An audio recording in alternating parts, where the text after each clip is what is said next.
แล้วทำเพียงเป็นพิธีทำสั้นๆแล้วก็จะได้แนะแนววิธีปฏิบัติให้พวกเราได้เข้าใจเอาไปใช้กับชีวิตของเราจริงๆพระก็ปฏิบัติอย่างเดียวกันโยมก็ปฏิบัติอย่างเดียวกันธรรมะแท้ๆหรือจริงๆนั้นมีอันเดียวคือการเมื่อถึงจะบวชก็ต้องปฏิบัติอย่างเดียวนั้นอันการงานอย่างอื่นๆได้คนละสิ้นคนละอย่างคนละแนวกันแต่หน้าที่นั้นก็คนละอย่างคนละแนวกันดังนั้นผู้เป็นครูบาอาจารย์ก็ต้องทำหน้าที่ครูบาอาจารย์ให้มันจริงผู้เป็นลูกศิษย์ก็ต้องทำหน้าที่ของลูกศิษย์จริงๆมันก็ได้ของจริงออกมาทั้งสองอย่างเพราะครูบาอาจารย์ก็ให้ของจริงลูกศิษย์ลูกหาก็ปฏิบัติตามครูบาอาจารย์ปฏิบัติจริงๆมันก็ได้รับผลจริงๆดังนั้นการปฏิบัติธรรมะนั้นจึงว่าปฏิบัติอย่างเดียวกันคือปฏิบัตินั้นวิธีที่หลวงพ่อเอามาใส่กับชีวิตของหลวงพ่อคนอื่นอาจจะใส่ได้เช่นเดียวกันเพราะมันมีหูมีตามีจมูกมีแข้งมีขามีคือกันหมดทุกคนบ่ยกเว้นจึงว่าปฏิบัติธรรมะอย่างเดียวปฏิบัติให้รู้สึกตัวการเคลื่อนการไหวโดยวิธีใดก็ให้รู้สึกตัวคือพระพุทธเจ้าเพิ่นสอนเอาไว้ว่าให้มีสติกำหนดรู้ในอิริยาบถทั้งสี่ยืนให้มีสตินั่งให้มีสตินอนให้มีสติเวลาเดินไปใส่มาใส่จะให้มีสติเพิ่นว่าแต่เท่านั้นก็ยังบ่พอเพิ่นยังบอกว่าให้มีสติกำหนดรู้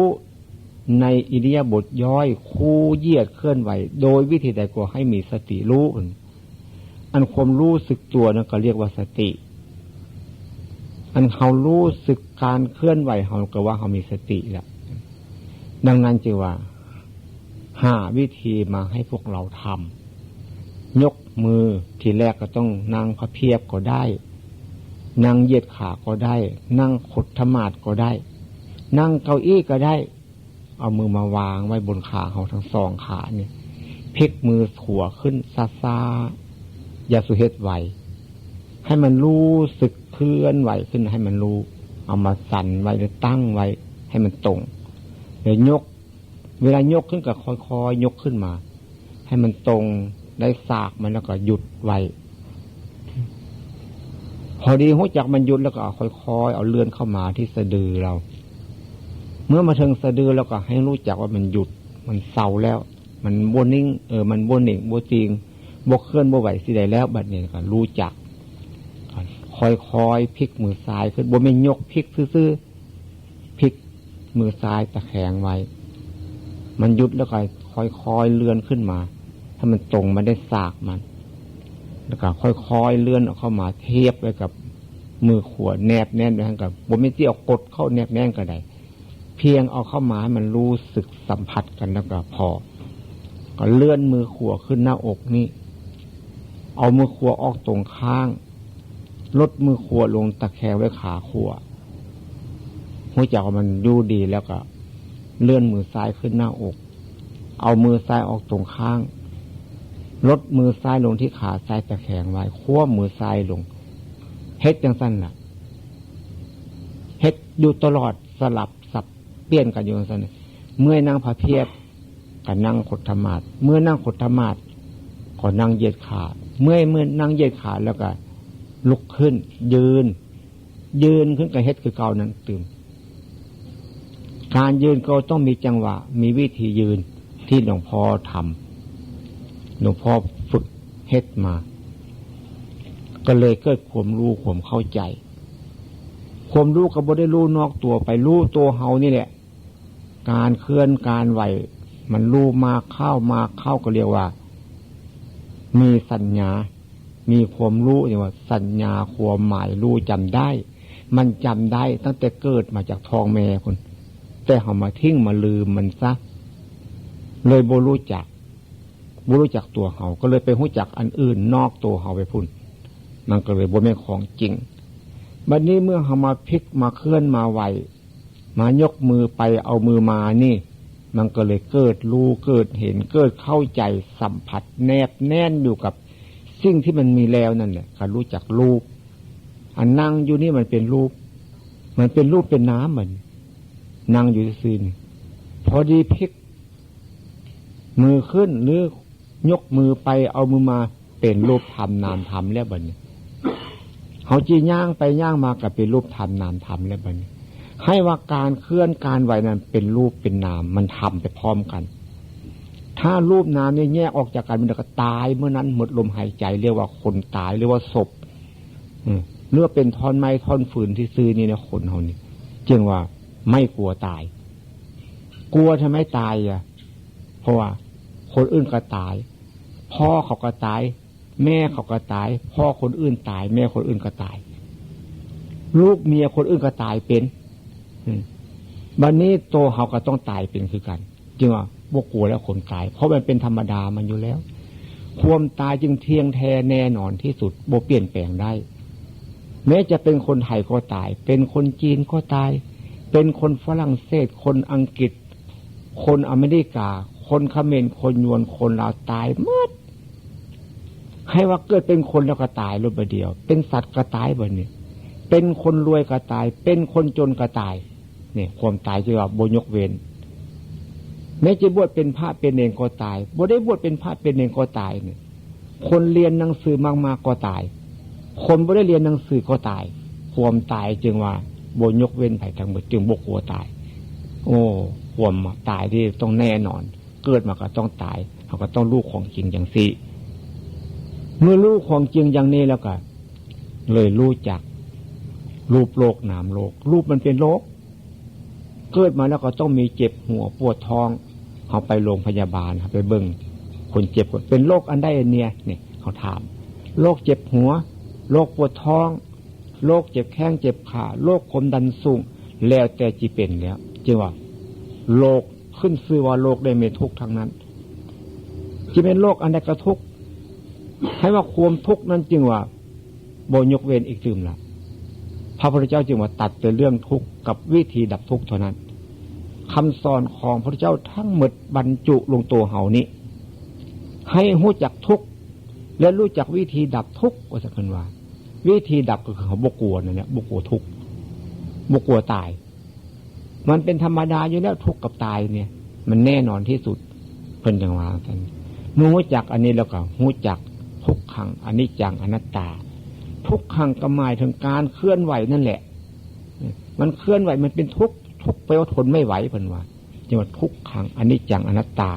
เป็นอันเดียวกันแต่คำพูดมันเป็น3คำแต่เฮามาพิจารณาการเคลื่อนการไหวเป็นทุกข์อนิจจังความบ่เที่ยงให้มันนั่งนิ่งๆอยู่จากชั่วโมงนึงบ่ได้ต้นโตเฮานี่อนัตตาบังคับบัญชาบ่ได้มันเป็นไปตามธรรมชาติของมันดังนั้นศึกษาธรรมะจึงศึกษาไปกับธรรมชาติอย่าไปฝืนธรรมชาติมันพระพุทธเจ้าบอกแล้วว่าทำเราได้เป็นไปเพื่อความเบียดเบียนตนเองและเบียดเบียนคนอื่นนั้นไม่เป็นธรรม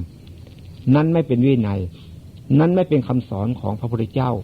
ไม่ควรศึกษาและไม่ควรปฏิบัติเป็นว่าอย่างนั้นแล้วเฮาก็ยังเฮ็ดอยู่บางอย่างหลวงพ่อ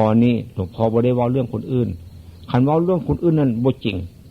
คันเว้าเรื่องตัวเองนั้นเป็นของจริงบางคนจะไปหาว่าเว้าแต่เรื่องตัวเองเรื่องผู้อื่นบ่ว่าจะไปเว้าให้หยังเรื่องผู้อื่นตำหนิแผ่ที่ลี้ลับของเฮาเห็นหมดผู้อื่นบ่สามารถที่จะมองเห็นได้เฮาก็บ่สามารถที่จะไปมองเห็นตำหนิแผ่ลี้ลับของคนอื่นได้นี่เฮาก็เป็นอย่างนั้นจึงว่าให้รู้จักตัวเฮาจริงๆเมื่อรู้จักสมมุติแล้วก็บ่ต้องกลัวแล้วกลัวให้หยังรู้จักสมมุติแล้วทุกครั้งอนิจจังอนัตตาก็รู้จักแล้วเห็นบังคับบัญชามันบ่ได้เป็นจังซี่ก็สมมุติขึ้นให้มันเด้อผีเนี่ยเทวดาคนดีคนชั่วสมมุติทั้งนั้นข้อมูลนี่หลวงพ่อเข้าใจอย่างนั้นแม้ตั้งแต่เสื้อผ้านี่ก็ยังสมมุติแต่ว่าสมมุติเอามาปกปิดอวัยวะอันให้เกิดความละอายจนเขาบ่ปกบ่ปิดมันก็เป็นเพศก็คือว่าผีเพศ เพศเปื่อยแต่บ้านหลวงพ่อว่าคนบนนุ่งเสื้อนุ่งผ้าเขาคนเพศเปื่อยเป็นว่าอย่างนั้นจึงรู้จักสมมุติหน้ามือหลังมือแข้งขามือเท้าสมมุติให้มันมัดบ่เอาสมมุติมาว่าบ่ฮู้จักกันอีกตื่มแล้วจำเป็นจริงว่าทิ้งสมมุติบ่ได้ก็เลยฮู้จักสมมุติบัญญัติปรมัตถ์บัญญัติอัฏฐบัญญัติอริยบัญญัติบัญญัติสี่อย่างนี่ต้องรู้จริงๆรู้บ่จริงกับบ่แม่นของจริงอีกตื่มแล้วรู้จริงๆสมมุติว่าพ่อสมมุติว่าแม่สมมุติว่าลูกสมมุติว่าเมียเนี่ยสมมุติพี่สมมุติขึ้นมาแต่สมมุติเป็นของจริงจริงโดยสมมุติอันนี้จึงมันบ่เป็นของจริงจริงโดยสมมุติบ่เป็นของจริงจริงโดยสมมุติซื่อๆเนี่ยบ่เป็นของจริงแท้จริงแท้มันเป็นจังได๋นี่มันแก้ทุกข์ได้พุ่นจะไปเอิ้นของจริงแท้ๆคันแก้ทุกข์บ่ได้บ่เป็นของจริงแต่จริงโดยสมมุติพุ่นว่าดังนั้นเฮาไปนั่งภาวนาพุทโธธัมโมอรหังพองยุบอนักตามนะหลวงพ่อเคยนั่งมาแล้วเรื่องหมู่นี้เจ็บแข้งเจ็บขาปวดหลังปวดแอวนี่บ่ยอมพลิกบ่ยอมปิ้นเพราะครูบาอาจารย์บอกว่ามันจิบ่มีสมาธิว่าแน่มันเข้าใจไปอย่างนั้นเพราะครูบาอาจารย์รู้อย่างนั้นเพิ่นก็ต้องสอนอย่างนั้น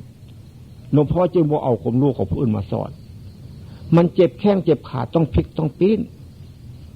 ต้องให้ความสะดวกกับมันแต่รู้จักว่ามันพลิกนั้นเป็นทุกข์เนี่ยต้องรู้จักมันทุกข์จึงว่าทนไม่ไหวจึงว่าทุกขังอนิจจังอนัตตามันติดอยู่กับรูปอันนี้เป็นว่าเลยพัฒนามันบ่ได้อันนี้เกิดมาแล้วเป็นเด็กเป็นนุ่มเป็นสาวแล้วก็มีลูกมีเมียเป็นพ่อบ้านแม่เรือนเฒ่าแก่ตายไปเนี่ยพัฒนาบ่ได้แท้ๆอันนี้ตอนพัฒนาได้เนี่ยคือพัฒนาบ่ให้มันโกรธบ่ให้มันหลงบ่ให้มันโลภนี่ได้อันนี้เพิ่นจะว่าสัญญาความหมายรู้จำได้เพิ่นว่าเมื่อรู้จักอันนี้แล้วก็รู้จักศาสนารู้จักพุทธศาสนาหลวงพ่อศาสนาแปลว่าคำสั่งสอนของท่านผู้รู้ว่าซั่นผู้ใดรู้เรื่องอันใดเอาเรื่องนั้นมาสอนผู้ใดรู้เรื่องดูลึกดูยามก็สอนให้เราดูลึกดูยามผู้ใดมีความรู้ทางไหว้ผีเขาจะก็สอนให้เขาไหว้ผีผู้ใดมีความรู้ทางไหว้เทวดาเขาจะก็สอนให้เขาไหว้เทวดาผู้ใดมีความรู้ทางไหว้นางธรณีเอานางธรณีรักษาบ้านอย่าพอคนเอาของรักษาพระธรรมว่าผีพ่อผีแม่ผีปู่ผีย่าผีบ้านผีเบืองผีมเหสักหลักคุณอุ้ยมันหลายผีเอามารักษาเป็นว่าอย่างนั้นการได้เฮ็ดนำเพิ่น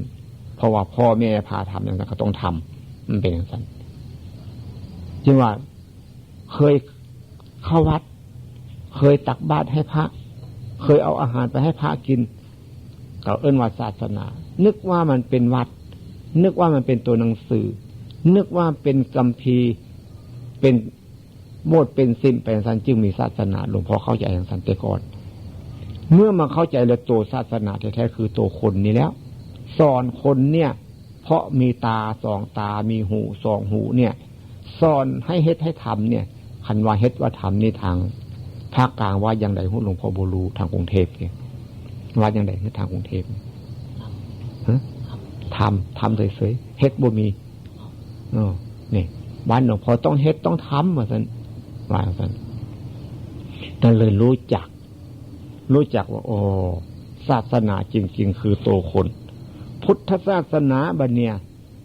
อันโตหูจักมันเคลื่อนมันไหวนั่นแหละพุทธะจึงแปลว่าผู้รู้ผู้ตื่นผู้เบิกบานด้วยธรรมอยู่ด้วยธรรมกินด้วยธรรมนั่งด้วยธรรมนอนด้วยธรรมไปมาด้วยธรรมโบลูแต่ก่อนอันนี้แสดงว่าเขาหลงของจริงหลงตนลืมโตหลงกายลืมใจหลงชีวิตตัวเขาจึงกลัวบัดนี้กลัวตายบัดนี้กลัวผีการเกิดบ่กลัวบัดนี้เขาพระพุทธเจ้าเพิ่งสอนให้กลัวเกิดก่อนมันเกิดโดยวิธีก็ตามมันเกิดหักเกิดส่งเกิดหักเกิดสั่งก็กลัวมันเกิดอิสสาลิษยาก็กลัวมันเกิดจิตใจขุ่นมัวเศร้าหมองหดหู่บ้านหลวงพ่อเรียกหดหู่ทางนี้ว่าหดหู่ว่าสันทางกรุงเทพพระเจ้าว่าต้องกลัวมันอย่าให้มันเกิดขึ้นมาได้อันนี้แหละเป็นทุกข์แท้ๆอันนี้แล้วก็รู้จักบาปลด รู้จักบุญบัดบาปคือหยังบาปคือบ่ฮู้โตเฮานี่แหละบาปคือโง่บาปคือมืดบ้านหลวงพ่อเข้าใจจังซั่นตัวหลวงพ่อเองเข้าใจบุญได้บัดเนี่ยบุญคือฮู้บุญคือสลาดบุญคือเห็นแจ้งรู้จริงรู้ของจริงเนี่ยเรียกว่าบุญเขาเคยเห็นเนี่ยผู้ใดนั่งสบายอยู่โอ้บุญเซาเนี่ยเขาว่าเป็นเขาหักบ่ฮู้จักผู้ใดอยู่สบายบุญเซาผู้หันน่ะคันผู้ใดมีความสับสนวุ่นวายทุกข์โอ้กรรมเราเวรเราเนี่ยเขาว่าเขาบ่ฮู้จักกรรมคือการกระทำนั่นเนี่ยเวรคือสิ่งที่หมุนเวียนนั่นแหละมันหมุนเวียนอยู่เพิ่นเอิ้นวัฏฏะคือวงกลมเพิ่นเรียกว่าปฏิจจสมุปบาทเพิ่นว่าจังซั่นแต่เฮาว่าซื่อๆเด้เฮาฮู้จักเฮาบ่ฮู้จักเพราะเฮาบ่มีสัญญานั่นเองอันสัญญาเฮาไปเรียนหนังสือจากครูจากอาจารย์นั้นมันแม่นสัญญาอันนึงเด้บ่แม่นสัญญาอย่างที่เนี่ยพอว่านี่เด้จึงว่าคนบ่มีสัญญามีอยู่สัญญาบ่แม่นสัญญาแบบนี้อย่างเฮานั่งอยู่นำกันนี่บ่ได้นึกจากเทื่อว่าตาเฮามีคนมาถามตามีบ่จะมีจับทุกโลดหูมีบ่มีจับทุกโลดดังบ้านอยู่ยันเพราะว่าดังจมูกมีบ่จับทุกโลดให้ว่า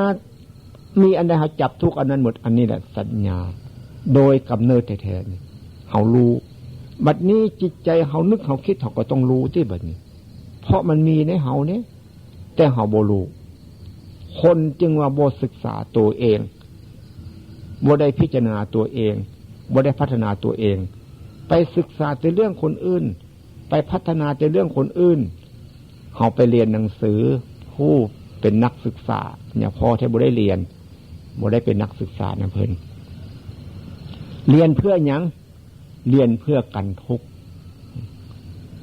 เรียนจบแล้วไปทำงานมาเนี่ยทำงานเพื่อหยังทำงานเพื่ออยากได้เงินเอามาให้หยังเพื่อกันทุกข์แต่อันนั้นมันกันบ่ได้ดอกกันได้ตามภาษามันเพราะมันเป็นโลกมันต้องเฮ็ดจังซั่นจึงว่ารู้จักคนรู้จักหน้าที่ของคนและรู้จักปฏิบัติหน้าที่ของตัวเองเป็นหน้าที่อันใดต้องรู้จักตัวเองเป็นพระต้องรู้จักหน้าที่ของพระตัวเองเป็นเณรต้องรู้จักหน้าที่ของเณรตัวเองเป็นพ่อบ้านแม่เรือนต้องรู้จักเป็นพ่อบ้านแม่เรือนเฮาไปหาพ่อหาแม่เฮาก็ต้องว่าพ่อว่าแม่เมื่อเฮาเป็นพ่อบ้านแม่เรือนแล้วบัดนี้ลูกมาหาเฮาก็ต้องรู้จักว่าเฮาเป็นพ่อเป็นแม่มันต้องจังซั่นถ้าหากบ่รู้จักจังซั่นแล้วเป็นหยังบ่ใส่คนแล้วนั่นคันบ่รู้จักจังซั่นบ่ใส่คนบ่แม่นคนแม่นหยังเฮาบ่เห็นได้บัดนี้ใจเฮาเป็นแข้งขาหน้าตามือเท้าเป็นคนอยู่เพราะเกิดนำคนเด้มันก็เป็นคนซั่นวะเกิดเป็นคนเกิดนำคนเนี่ยคันเกิดนำสัตว์ได้บัดนี้แข้งขาหน้าตามือเท้าก็เป็นสัตว์แล้วก็เป็นรูปสัตว์เป็นลูกสัตว์บัดนี้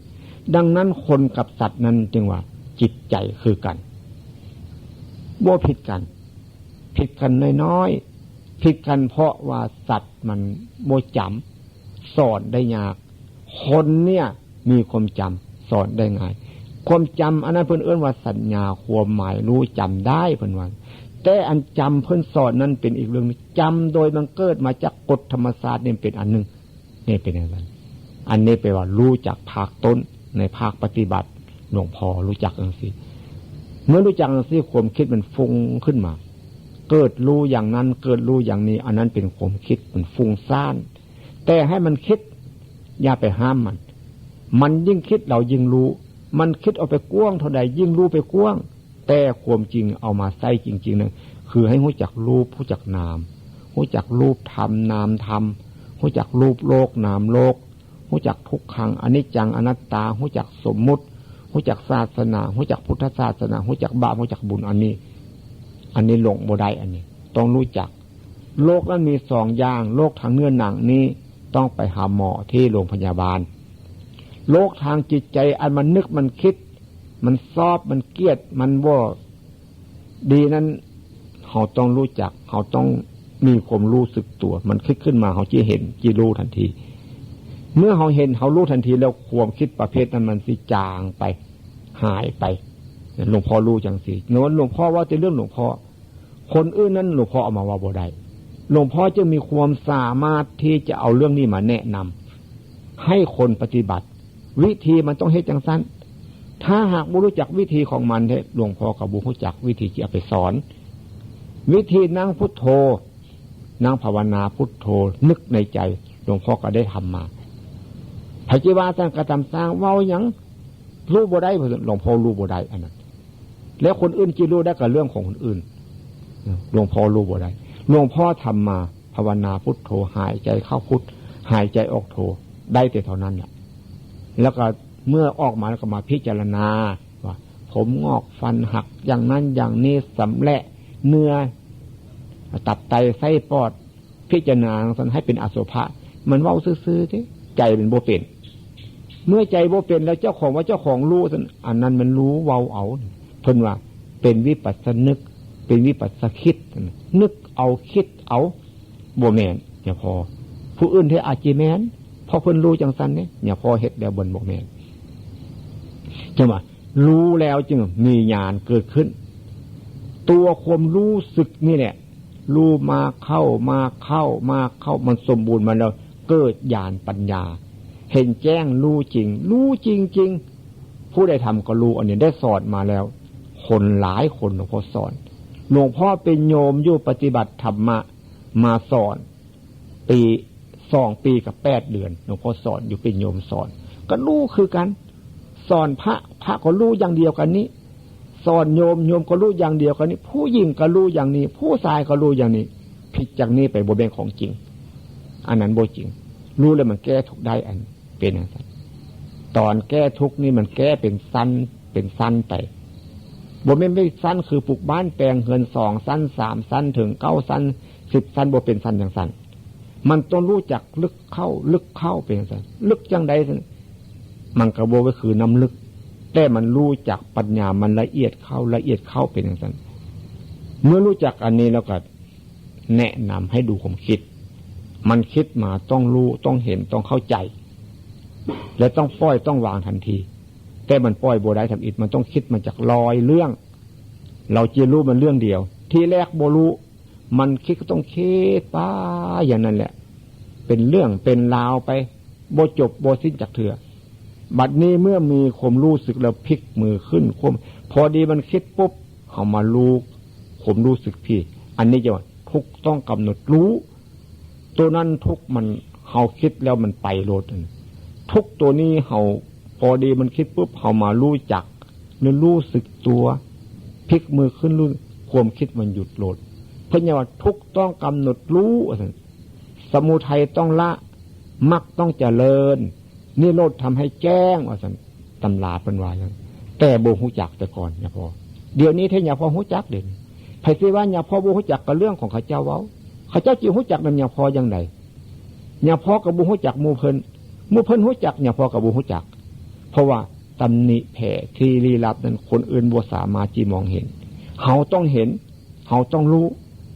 มันบ่มีความจีเว้าก็เด้อหามาเว้าอันเรื่องตำหนิแผ่ที่ลี้ลับคนอื่นบ่มองเห็นได้เขาต้องรู้ได้ความคิดเขาเนี่ยใครจะรู้ได้ต้องเขารู้ได้สิอันพริบตาอันหายใจได้มันหยาบคนอื่นมองเห็นอยู่ส่วนความคิดนั่นน่ะคนอื่นมองบ่เห็นเลยจึงว่าอย่าพอจึงบ่เชื่อพระอรหันต์เห็นผู้อื่นอย่าพอบ่เชื่อตั้งแต่มื้อนั้นมาจนถึงสู้มื้อนี่อย่าพอบ่เชื่ออย่างพระอรหันต์มองเห็นอันนั้นอันนี้อย่าพอบ่เชื่อของโบจริงต้องหักโบจริงผู้หันเห็นอย่างนั้นจริงแท้แต่หักโบไม่ของจริงมันจริงจังไดมันแก้ทุกโบได้เป็นพระอรหันต์นับเม็ดหินเม็ดทรายพื้นโลกนี้ครบถ้วนจบเบิดกับโบเสือเพราะมันแก้ทุกโบได้เด้นั่นที่มันแก้ทุกได้แล้วโบเป็นพระนางกระทำสางหลวงพ่อเข้าใจโอ้พระอรหันต์โบได้หมายถึงจังสันเด้หลวงพ่อก็เลยรู้หูทิพตาทิพเนี่ยพ่อก็รู้ตั้งแต่มื้อนั้นมาจนถึงมื้อนี้หลวงพ่อจึงโบเสือคนอื่นทั้งหมดแม้ไผจีวรสนัยกับโบเสือว่าทิฏฐิหลวงพ่อเป็นอย่างไรเป็นมิจฉาทิฏฐิแล้วทันนะกัดยากับเจ้าแล้วกับเจ้าเว้าซื่อสมมุติว่าซื่อหลวงพ่อหู้จักจังซั่นจึงว่าโอ้จิตใจมันคิดลอยเรื่องเราบ่รู้แต่ก่อนบัดนี้เรารู้เรื่องนึงแล้วมันคิดลอยเรื่องกันยังเหลืออยู่99เรื่องมันดูเข้าเคลื่อนไหวเข้ามันรู้สึกตัวมันคิดมาปุ๊บออกไป2-3เรื่องรู้บัดนี้ เอามาเข้าเขียนหนังสือให้ว่าเธอไปหมู่เพิ่นเป็นนักศึกษาคนกรุงเทพเนี่ยแต่อย่าพอว่าเมื่อนี้เป็นว่าเป็นภาษาบ้านหลวงพ่อฟังหลายเทื่อจึงเข้าใจคันถ้าว่าธรรมะหลวงพ่อต้องว่าภาษาบ้านหลวงพ่อถ้าว่าให้มันเป็นสำนวนแท้เนี่ยพอกระหัดว่าเป็นเสียงภาคกลางเพราะว่าหลวงพ่อว่าบ่เป็นเฮาเขาโรงเรียนเนี่ยทำอิฐเขียนบ่เป็นหลายมือเข้ากับเพิ่นก็หัดเขียนเข้ารู้จักกอไก่ขอไข่รู้จักตัวอักษรมันรู้จักไม่ได้หัดเขียนให้มันงามขึ้นมาก็รูปสมมันก็งามเพิ่นก็สอนอักษรต่ำอักษรสูงอักษรกลางเพิ่นอย่างเพิ่นสร้างว่าหลวงพ่อบ่รู้จักเสียงต่ำเสียงสูงเสียงกลางเนี่ยเพิ่นสอนจังซั่นบัดนี้เฮาบ่จำมื้อเดียวได้ต้องหลายมื้อยังจำได้อันปฏิบัตินี่ก็คือการปฏิบัติหลายมื้อเฮ็ดหลายมื้อทำหลายมื้อมันคิดก็เลยรู้มันคิดปุ๊บรู้ปั๊บมันคิดปุ๊บรู้ปั๊บมันคิดปุ๊บรู้ปั๊บเหมือนแมวกับหนูเนี่ยบ้านเฮามีหนูเขาจะไปไล่หนูมันไล่บ่ได้ต้องเอาแมวมาเลี้ยงไว้แมวมันห้องแมวสิตัวหนูมันย่านโลดอันนี้ก็คือการพอดีมันคิดเฮาเห็นเฮารู้ผมคิดมันทุกข์หยุดโลดเพราะเฮาเคลื่อนไหวจนตัวเฮาอยู่เรื่อยนี่เฮารู้สึกตัวเฮานี่จังหวะทุกข์ต้องกำหนดรู้กำหนดตัวนี้ได้สมุทัยต้องละเอาสิตัวคิดมันก็เลยบ่ไปลบเดียวเพราะมันรู้สึกตัวนี้พอได้คิดปั๊บมันบ่ทุกข์ปรุงไปเพิ่นว่าวิสังขารเพิ่นว่าสังขารบ่ทุกข์ปรุงอันนั้นเพิ่นว่าอย่างนั้นเพิ่นจังหวะทุกข์ต้องกำหนดรู้สมุทัยต้องละมรรคต้องเจริญน่ะมรรคต้องเฮ็ดบ่อยๆติทำบ่อยๆติอย่าหยุดอย่าเสาติไปใส่มาใส่ก็ต้องเฮ็ดต้องทำติมรรคต้องเจริญนิโรธทำให้แจ้งเลยมันจะรู้แจ้งรู้จริงตามของเป็นจริงแท้ๆมันคิดปุ๊บอ๋ออันนี้มันเป็นวัตถุเพราะมันมีอยู่วัตถุแปลว่าของมีแต่มองบ่เห็นด้วยตาจับบ่ทุกด้วยมือซื้อมันเป็นอย่างนั้นอย่าพอรู้จักวัตถุปรมัตถ์แปลของจริงอาการสภาพเปลี่ยนแปลงไปอยู่บนเสาจักเถื่อเลยเปรียบไว้ต้นไม้ห้วยหนองคลองบึงดินฟ้าอากาศเป็นปรมัตถ์เห็นได้อันนั้นเพื่อนว่าเป็นวัตถุเห็นได้เป็นอาการของมันเปลี่ยนแปลงไปน้อยแล้วก็ใหญ่ตายเป็นต้นไม้ก็ได้ห้วยหนองคลองบึงก็ตายเป็นถมเป็นมันเป็นอย่างนั้นที่ว่ารู้จักอันนี้เราเรื่องโทสะโมหะโลภะเนี่ยลดน้อยไปลดทำไมจึงลดน้อยไปมันหักเป็นเองไม่ได้ความเป็นเองมันมีอยู่แล้วเหมือนกับผ้าเขานี่เขาซักหลายเทื่อมันสกปรกเกิดสะอาดขึ้นมาโลดจึงว่าความเป็นพระนั้นโบยกเว้นอยู่ที่ตรงนี้หลวงพ่อรู้จักเป็นพระหลวงพ่อยางอยู่เดินจมกรมความเป็นพระมันเป็นอย่างนี้เด้เนี่ยพอถอนผมขึ้นมาโลดนุ่งกางเกงอยู่เนี่ยพอข่าวนั้นนุ่งเสื้อ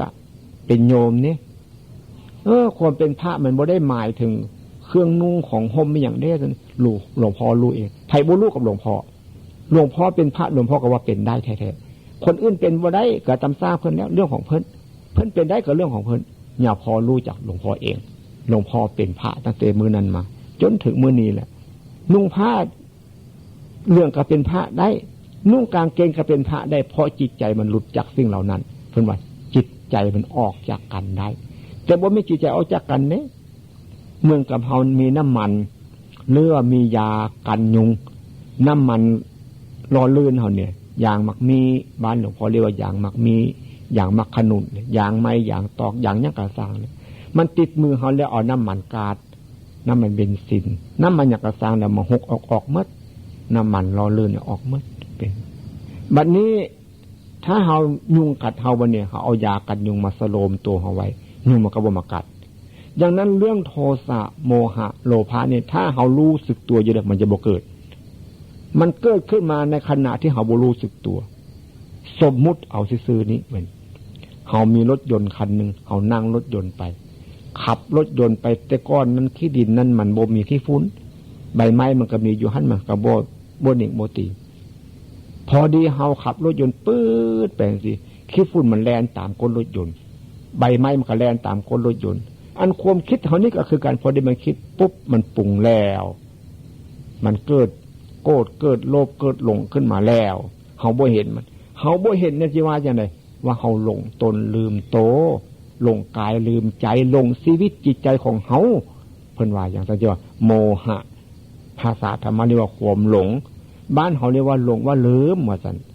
เฮาบ่ฮู้จักสัญญาอันนี้สัญญาอันนี้มันมีอยู่แล้วมันของที่จะรู้กันอยู่แล้วเพิ่นว่าสัญญาจึงความหมายรู้จำได้เพิ่นเมื่อฮู้จักซั่นน่ะเวทนาบ่ทุกข์เวทนามีอยู่เวทนาแปลว่าเสวยอารมณ์เนี่ยเพิ่นว่าซั่นสัญญามีอยู่แต่บ่ทุกข์สัญญาก็ความหมายรู้จำได้หั่นแล้วสังขารมีอยู่แต่บ่ทุกข์มันบ่ทุกข์ปรุงวิญญาณจึงว่ารู้วิญญาณนี้เพิ่นก็เทียบว่าปัญญาแปลว่ารอบรู้เพิ่นว่าอย่างซั่นคันว่าตามธรรมะเพิ่นปัญญารอบรู้ว่าซั่นอันวิญญาณก็แปลว่ารู้หลวงพ่อก็เลยรู้จักวิญญาณโอ้อันเพราะว่าวิญญาณตายแล้วไปเข้าท้องผู้นั้นไปเข้าท้องผู้นี้ไปเป็นผีไปเป็นแม่นนี่พระพุทธเจ้าเพิ่นยังว่าตัดไว้ในหนังสือกาลามสูตรนะเพิ่นสอนพวกกาลามสูตรว่าซั่นเพิ่นว่าครูบาอาจารย์ไว้ให้ฟังอย่าเชื่อถือว่าซั่นโดยเขาพูดตามกันมาอย่าเชื่อถือโดยเขาเล่าลือกันมาอย่าเชื่อถือโดยเห็นเขาทำตามกันมาอย่าเชื่อถือเห็นว่ามันมีอยู่ตามตำราหรือในคัมภีร์นะท่านผู้ชมอย่าเชื่อถือว่าเป็นครูบาอาจารย์ของตัวหลายเรื่อง10ข้อพุ่นบ่ให้เชื่อถือให้จังใดซั่นต้องทดลองทำดูเพิ่นว่าคันบ่เชื่ออย่างจักน้อยคืออย่างพระอุปการศีวกคนนั้นเห็นพระพุทธเจ้าสอบว่าธรรมะพระพุทธเจ้าเนี่ยดีอย่างสัญญังสีเขาได้ยินครูบาอาจารย์เล่าให้ฟังแสวงหาธรรมะอุปการศีวกคนนั้นแสวงหาพระพุทธเจ้าเมื่อไปเห็นพระพุทธเจ้าเขาเลยบ่เชื่อเนี่ยถามพระพุทธเจ้าว่าท่านอยู่สำนักใดเป็นลูกศิษย์ของไผครูบาอาจารย์ของท่านชื่อว่าอย่างใดคันว่าของไผเนี่ยของใครภาษาทาง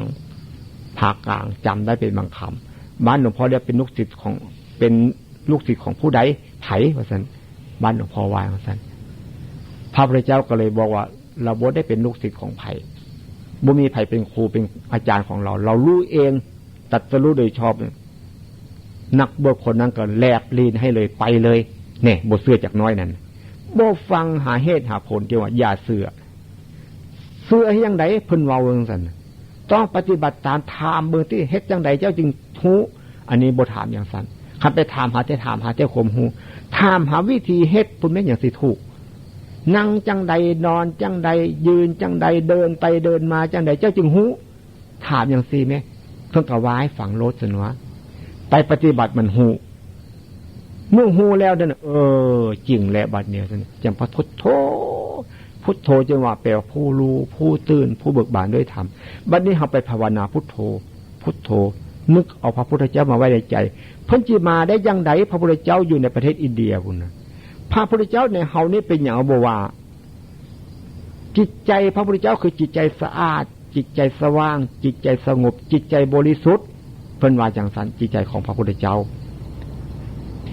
เคยเห็นบ่เคยเห็นจิตใจสะอาดจิตใจสว่างจิตใจสงบจิตใจบริสุทธิ์เฮาบ่เคยเห็นจักเทื่อจึงว่าเฮาบ่เห็นพระพุทธเจ้าบัดนี้เฮามาเบิ่งใจเฮานี่บัดนี้พอมันคิดปุ๊บเฮาเห็นโอ้เนี่ยเฮารู้เฮาเห็นเฮาเข้าใจได้บัดนี้ก็แสดงว่าจิตใจพระพุทธเจ้าเฮาเข้าใกล้พระพุทธเจ้าแล้วบัดนี้หลวงพ่อเนี่ยเข้าใจอย่างซี่ว่าผู้อื่นจะเข้าใจจังได๋บ่ฮู้จักหลวงพ่อบ่ฮู้จักแท้ๆหลวงพ่อฮู้จักตัวหลวงพ่อเองก็จิตใจสะอาดนี่ก็หมายถึงมันบ่สกปรกเด้จิตใจสว่างนี่ก็หมายถึงเฮาเห็นใจเฮาเด้จิตใจสงบนี่ก็หมายถึงมันบ่ทุกข์ปรุงจิตใจบริสุทธิ์บัดเนี่ยบ่หลงบ่ลืมความบริสุทธิ์เฮามีเฮาก็ใกล้กับพระพุทธเจ้าซื่อเฮาได้อันเดียวบ่ได้แต่ความสงบเฮาก็ได้พระพุทธเจ้ามาไว้นำเฮาอันนึงแล้วเฮาเห็นจิตใจเฮาสว่างอยู่สิมันบ่เศร้าหมองสิมันบ่หดหู่มันบ่สับสนวุ่นวายเฮาก็แสดงว่าพระพุทธเจ้ามาอยู่นำเฮาแล้วเฮาได้เข้าใกล้พระพุทธเจ้าแล้วบัดนี้เฮาก็ฮู้จักจังซั่นว่าอันนี้เฮาบ่ว่าจักเทื่อว่าพระพุทธเจ้าในเฮามีจึงว่ายกมือไหว้ตัวเฮาบ่ได้เมื่อฮู้จักว่าโอ้จิตใจสะอาดจิตใจสว่างจิตใจสงบจิตใจบริสุทธิ์นี่ มันคือกับจิตใจพระพุทธเจ้าเด้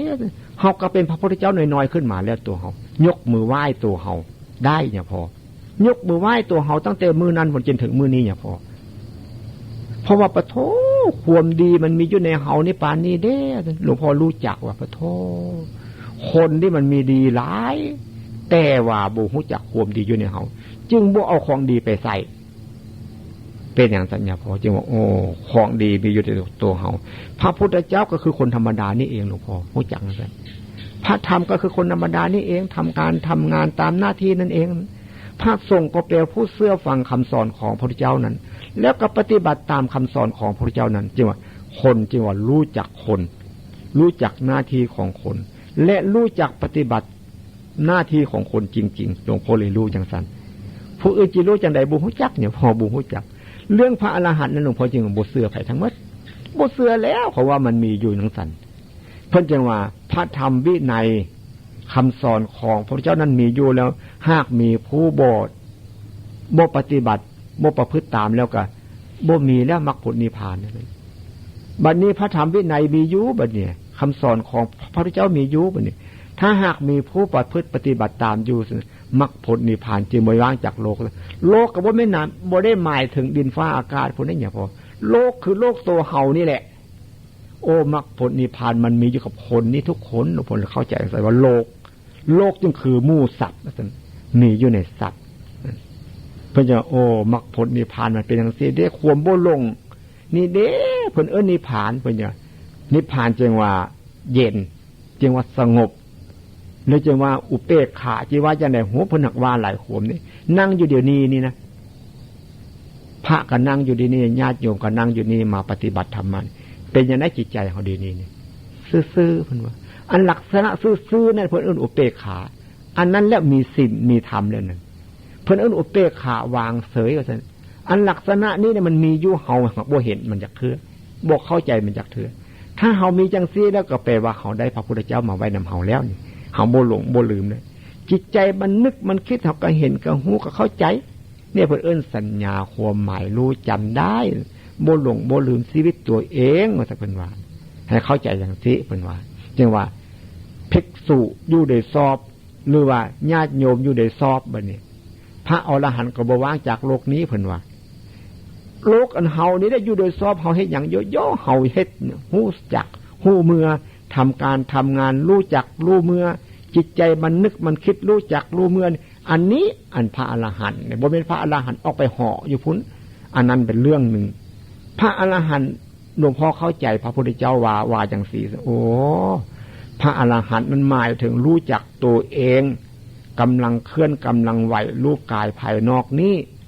จิตใจมันนึกมันคิดมันเห็นมันหูนี้โอ้พระอรหันต์หมายถึงผู้รู้อันนี้ว่าซั่นหลวงพ่อเลยเข้าใจจังซั่นทิฏฐิหลวงพ่ออันนี้ทิฏฐิผู้อื่นนั้นเป็นจังได๋ล่ะพอบ่ฮู้จักจังทิฏฐิจังแปลความเห็นถูกต้องเพิ่นเอิ้นสัมมาทิฏฐิ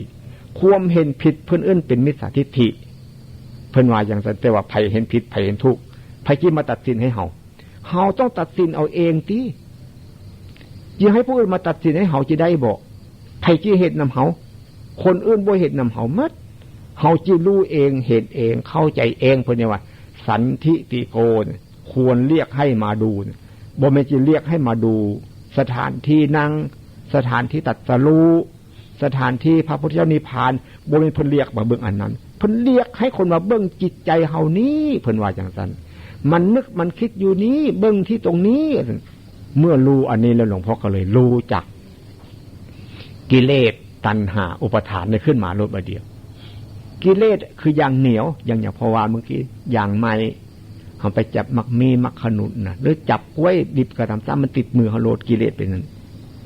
ตัณหาท่านมันอยากอุปทานมันยึดกรรมก็เลยเสวยความยึดถืออันนั้นบัดนี้เขาเห็นเขารู้แล้วกิเลสมันเกิดขึ้นมาบ่ได้มันบ่มียางนี่เหมือนกับเอายากันยุงมาสโลมไว้นั้นแล้วมันก็เลยบ่เกิดแล้วบัดนี้แต่มันล้างออกไปแล้วนี่มันบ่เกิดอย่างนั้นเป็นว่าศีลเป็นเครื่องกำจัดกิเลสอย่างหยาบเลยหลวงพ่อเพราะว่ากิเลสอย่างหยาบมันออกไปแล้วโทสะโมหะโลภะกิเลสตัณหาอุปทานนี่มันลดน้อยลงไปแล้วโดยรู้จักศีล ศีลนั่นแปลปกติซื่อๆนี่อย่าพอรู้จักกันแล้วเอิ้นศีลขันธ์สมาธิขันธ์ปัญญาขันธ์ข่าวนั้นหลวงพ่อมีไม่ออกไม่เทียนเนี่ยให้ว่ามีว่าสังกัดได้ตำผ้าฟืม12มันขันมันที่เอาไปนุ่งห่มก็ได้เอาไปนุ่งก็ได้เอาไปห่มไปบีงไปอาบน้ำเฮ็ดผ้านุ่งอาบน้ำก็ได้มันฟืมที่ฟืมขันหลวงพ่อเลยเข้าใจอันนั้นมาเปรียบที่โอ้สิ้นขันกับฟืมขันนี่อันเดียวกันเนี่ยฟืมขันเนี่ยตำเสื้อตำผ้าเนื้อผ้าก็งามถ้าฟืมจานได้บ่เนี่ยฟืมจานแล้วตำเสื้อตำผ้ากระโบงามหลวงพ่อเปรียบอย่างนั้นเอาขันบ่เนี่ยขันแตกได้บ่ขันแตกตับนางก็บ่ได้กินเอาไปเฮ็ดหยังบ่ได้ทั้งนั้นขันแตกอ่ะโอ้ขันนี่หมายถึงขันดีๆนี่เด้โอ้ขันดีตักน้ำก็ได้กินตักเข้าใส่บาตรให้เจ้าหูไอ้จั่วก็น่ากินแต่ตักอาหารก็กินได้มันบ่หัวบ่แตกโอ้ศีลขันรูปขันอันนี้มีศีลรูปเฮานี่รูปอันนี้มีศีลเวทนาขันมีศีลโตเวทนาก็มีศีลสัญญาขันก็มีศีลสังขารขันก็มีศีลวิญญาณขันก็มีศีลจึงว่าศีลจึงว่าบ่แม่นศีล5ศีล8ศีล10ศีล227บ่แม่นเนี่ยพอฮู้จักจังซั่นเนี่ยพอฮู้จักเรื่องนี้จึงว่าไผสิว่าสินะก็ตามสร้างหลวงพ่อเว้าตามความเห็นของหลวงพ่อมื้อเนี่ยเพราะว่ามื้อนี้เปิดอบรมเมื่อวานนี้บ่แม่นบ่ฮะเมื่อวานนี้เปิดอบรมเนาะวานนี้เป็นวันพฤหัสติมันพุธหวังวันนี้วันพฤหัสมื้อนี้เป็นวันศุกร์แต่มื้อนี้เป็นวันศุกร์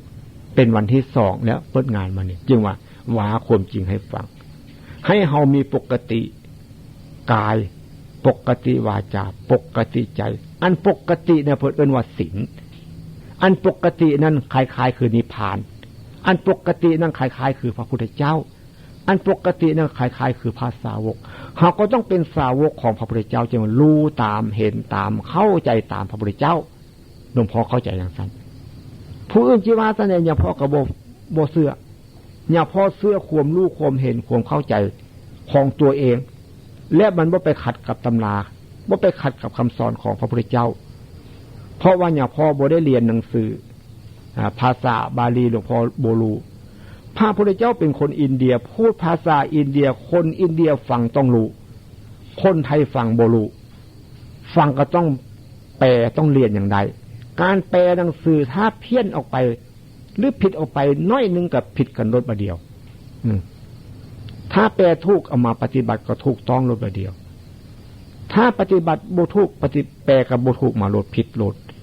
หลวงพ่อเข้าใจอย่างนั้นอ๋อเราบ่ต้องไปแปลและบัดนี้ของว่าคนไทยก็ต้องรู้แบบคนไทยติ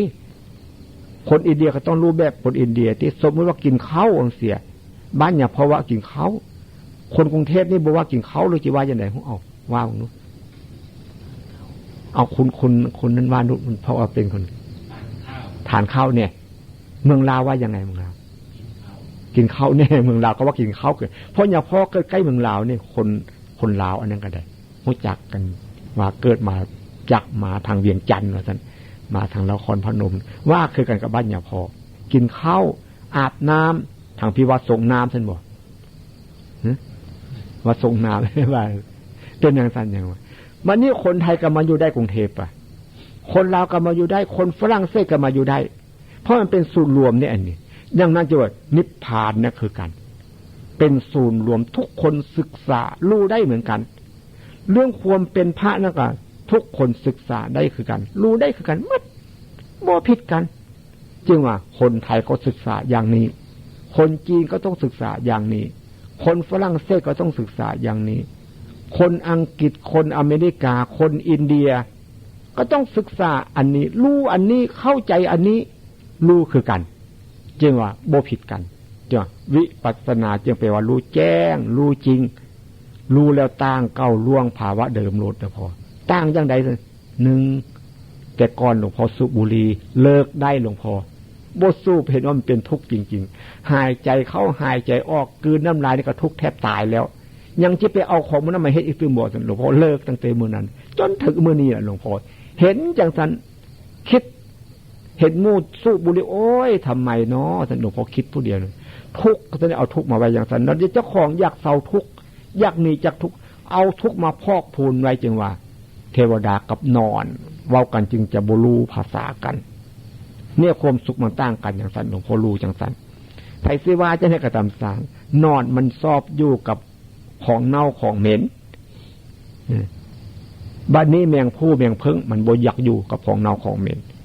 จึงว่านอนกับเทวดานั้นทำอิฐอยู่นำกันนะท่านเพิ่นว่า2คน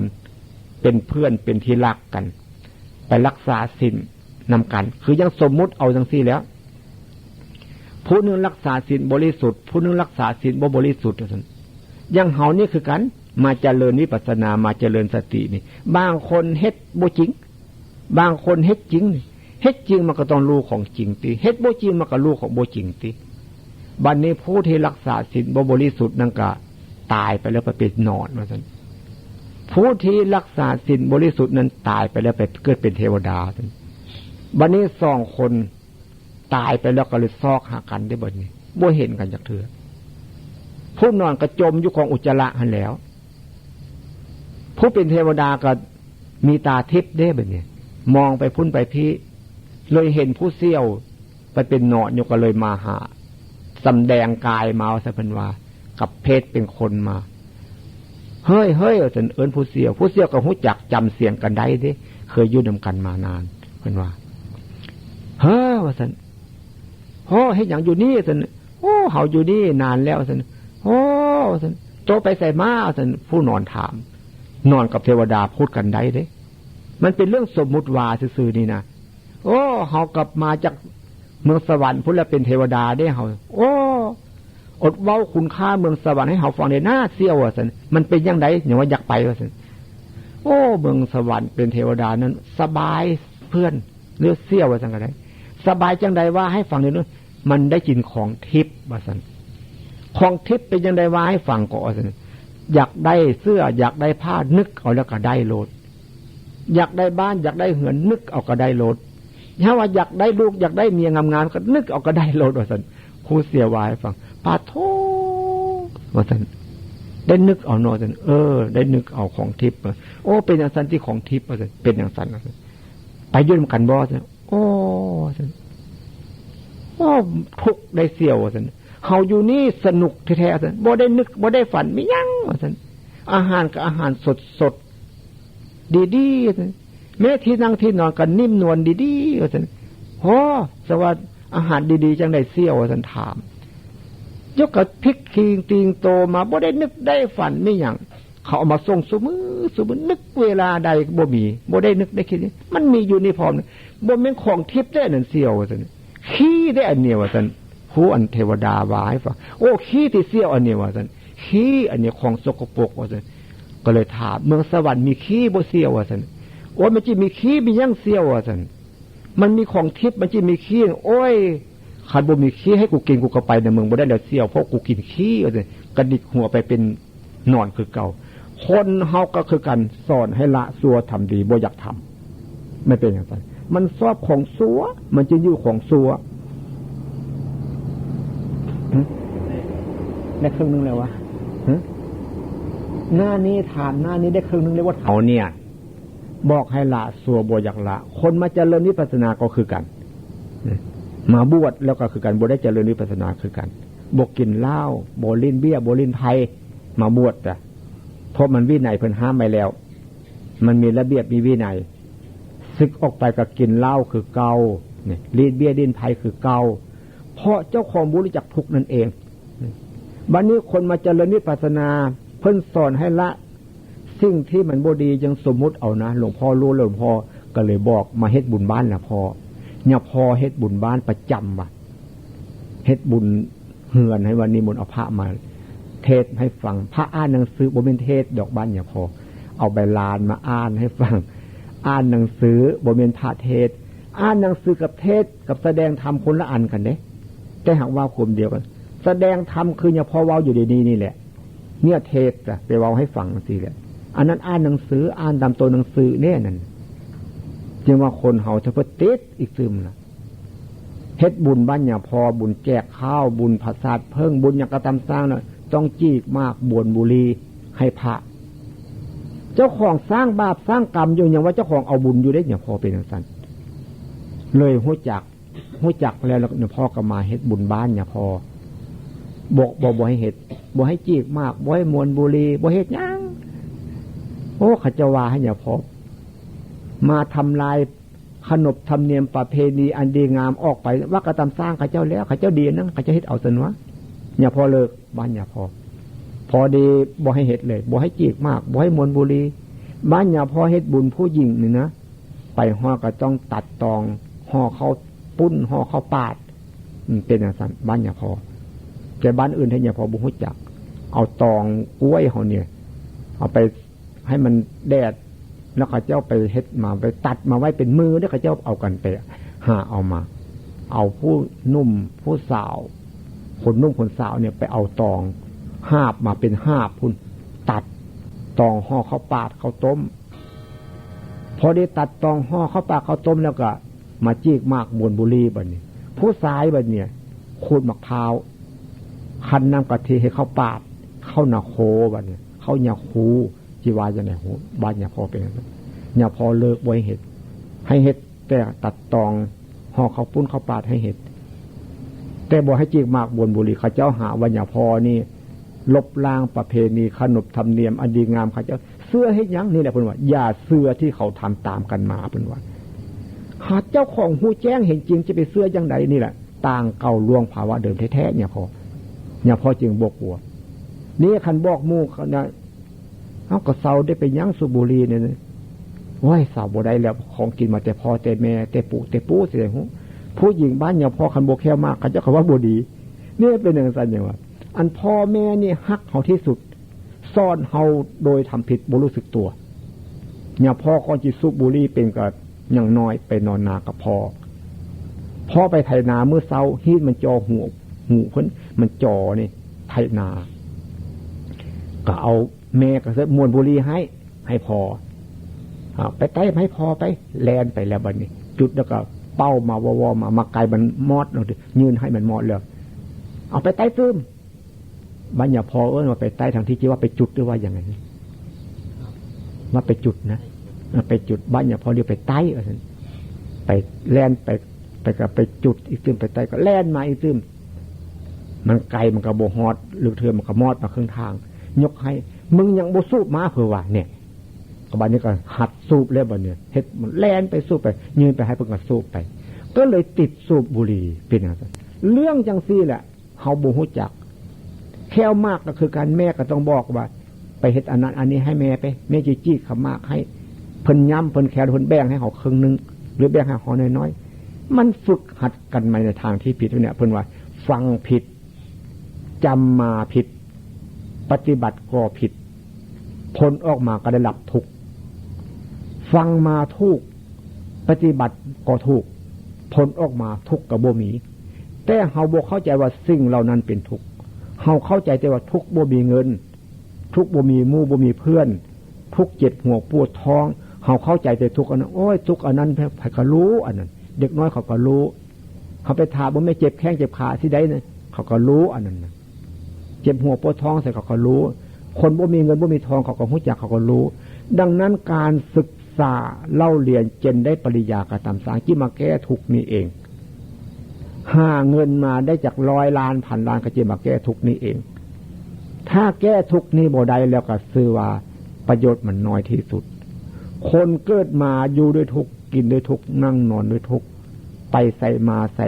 ยืนกับทุกข์นั้นเพิ่นว่าบ่ใส่ขนอันเพิ่นว่ามันเป็นขนแต่บ่ใส่ขนเพิ่นว่าเพราะมันออกจากทุกข์บ่ได้เด้ดังนั้นก็ว่ากันน้อยๆอันนี้ว่าตามความจริงอันนี้สมถกรรมฐานนั้นจึงเป็นอุบายให้สงบจิตสงบใจซื่อๆสงบอยู่หันซื่อๆบ่แม่นออกจากทุกข์ได้เหมือนกับคนอยู่ในถ้ำคนอยู่ในมุ้งคนอยู่ในถ้ำมันจะมีความสว่างจากเทือบ่ความสงบมันจะเห็นแจ้งจากเทือบ่วิปัสสนาจะว่าเห็นแจ้งรู้จริงต่างเก่าล่วงภาวะเดิมเห็นจริงๆรู้จริงๆเข้าใจจริงๆหลวงพ่อเข้าใจตามคำสอนของพระพุทธเจ้าจึงว่ารู้จักสมถกรรมฐานวิปัสสนากรรมฐานจะโบคือกันแต่โบคือกันที่ว่าเดินทางเส้นเดียวกันก็ได้ที่ว่าเดินทางคนละเส้นก็ได้ เพราะว่าต้องการละชั่วทำดีเพิ่นว่าทางมิใช่ทางเนี่ยพระพุทธเจ้าเพิ่นสอนแล้วทางมิใช่ทางเฮาเว้าเป็นเฮาบ่รู้จักทางอันใดบ่ใช่ทางอันใดอันนั้นทางสงบซื่อๆบ่เป็นทางพ้นทุกข์เพิ่นว่าซั่นจึงว่าบ่แม่นทางเฮาได้ยินเนี่ยได้ฟังเนี่ยพระพุทธเจ้าของเราเนี่ยไปศึกษากับอาลาดาบทอุทกาดาบท2อาจารย์เนี่ยจนได้สมาบัติ8พุ่นน่ะเหาะได้ดำดินบินบนได้ซะได้ฮู้เดี๋ยวพอบ่เห็นนั่นน่ะเข้าสารออกสารได้ว่าท่านเพิ่นว่าบ่ฮู้จักแก้ทุกข์บ่ได้มาอดข้าวอดน้ำก็แก้ทุกข์บ่ได้เฮาเห็นอยู่ในรูปภาพบ้านหลวงพ่อเพิ่นปั้นรูปแล้วก็ไปแต้มใส่น้ำฝาโบสถ์ฝาสิมฝาผนังสิมน่ะเห็นหมดเนี่ยพอเห็นจังซั่นเพราะว่าบ้านเนี่ยพอเพิ่นเฮ็ดจังซั่นก็ต้องฮู้จักจังซั่นบ่เป็นทางพ้นทุกข์ทั้งหมดบ่กินข้าวทอเม็ดงาพุ่นนะกินข้าวมื้อละเม็ดมื้อละทอเม็ดงาซั่นเลยอดบ่กินพุ่นอีกซึมก็บ่ได้ตัดสรู้อันนั้นบ่แม่นทางเพิ่นทางมิใช่ทางว่าซั่นมันว่าให้เข้าใจว่าทางมิใช่ทางก็ให้เข้าใจจริงๆเด้ถ้าบ่เข้าใจแล้วปฏิบัติก็อาจจะถูกน้อยผิดหลายถ้าหากเข้าใจแล้วปฏิบัติถูกโลดอย่าพอบ่ฮู้จักแต่ก่อนเมื่อมาฮู้จักอันนี้แล้วเนี่ยพอคำพูดแต่ปะโธมันลึกลับซับซ้อนอย่างที่เพิ่นว่าพระวักกลิกนั่นก็คือกันเฮานึกว่าพระวักกลิกเนี่ยเป็นลูกศิษย์พระพุทธเจ้าติดตามพระพุทธเจ้าสอบพระพุทธเจ้าว่าซั่นพ่อแม่ครูบาอาจารย์เล่าให้ฟังเลยบ่ได้ปฏิบัติตัวเองพระพุทธเจ้าก็เลยว่าให้ผู้ใดเห็นธรรมผู้นั้นเห็นเราผู้ใดบ่เห็นธรรมผู้นั้นบ่เห็นเราแม้จะจับสายจีวรจับนิ้วมือเราอยู่ก็ไม่เห็นเราเพราะไม่เห็นธรรมเลยด่าพระวักกลิกด่านี่ว่าอย่างไรพวกบุหูจักภาษานี่ว่าอย่างไรด่านี่ดุด่าเลยพระวักกลิกก็เสียใจจีนหนีไปโดนเหวตายว่าสเนี่ยพระพุทธเจ้าก็เลยไปห้ามไว้ว่า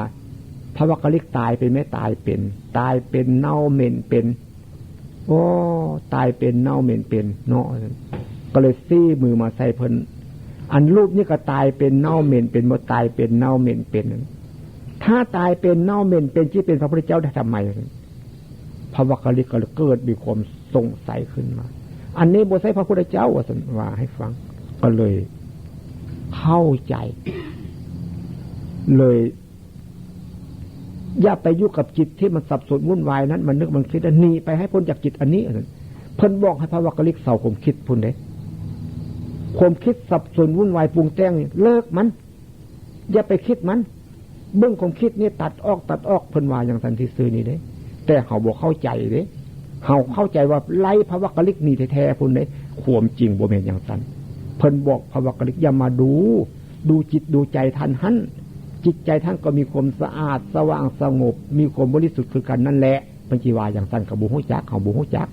เพราะเป็นคนอินเดียว่าเด้พอดีเป็นอย่างสั้นพระพุทธเจ้าก็เลย